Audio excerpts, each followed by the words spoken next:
Hello guys, अस्सलाम वालेकुम वरहमतुल्लाहि वबरकातुहू। है ना एक नवा स्टूडेंट साडे कोल भर्ती होया एक ना उधर प्लेट च लिया मैं पानी, प्लेट च लिया नवा स्टूडेंट साडे कोल ना भर्ती होया। बड़ा जालम बंदा है भाई, वो चक भी बढ़दा है, बड़ा खतरनाक बंदा है। ते ये गया फड़िया सुबह सुबह केटियां करदा है CCD नूं दे दे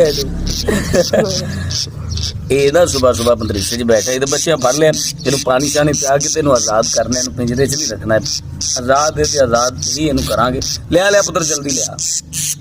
ਮੈਂ ਯਾਰ ਨਾ ਤੇ ਇਹਨੂੰ ਆਜ਼ਾਦ ਕਰਨੇ ਆ।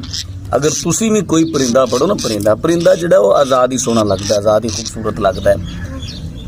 ਕੋਸ਼ਿਸ਼ ਕਰਿਆ ਕਰੋ ਕਿ ਉਹਨੂੰ ਆਜ਼ਾਦ ਕਰ ਦਿਆ ਕਰੋ, ਦੁਆਵਾਂ ਦੇਗਾ ਤੁਹਾਨੂੰ ਹੈ।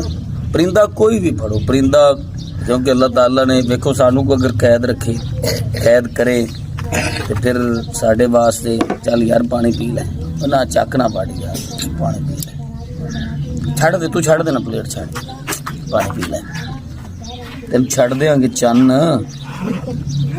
ओए चन्न पानी पी जा, पानी पी ले। ओए ਤੇ ਇਹਨੂੰ ਨਾ ਆਪਾਂ ਆਜ਼ਾਦ ਕਰਾਂਗੇ।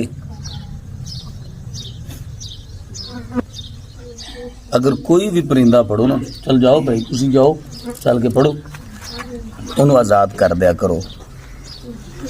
ਇਹ ਮੇਰਾ ਤੁਹਾਡੇ ਵਾਸਤੇ ਮੈਸੇਜ ਹੈ, ਪੈगाम है, क्योंकि परिंदा आज़ाद करना ना बहुत बड़ा अजर है।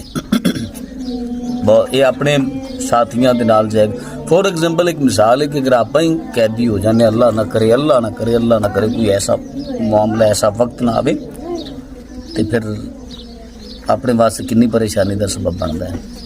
और ये ज़हन च पता नहीं बेचारे की चलता पे।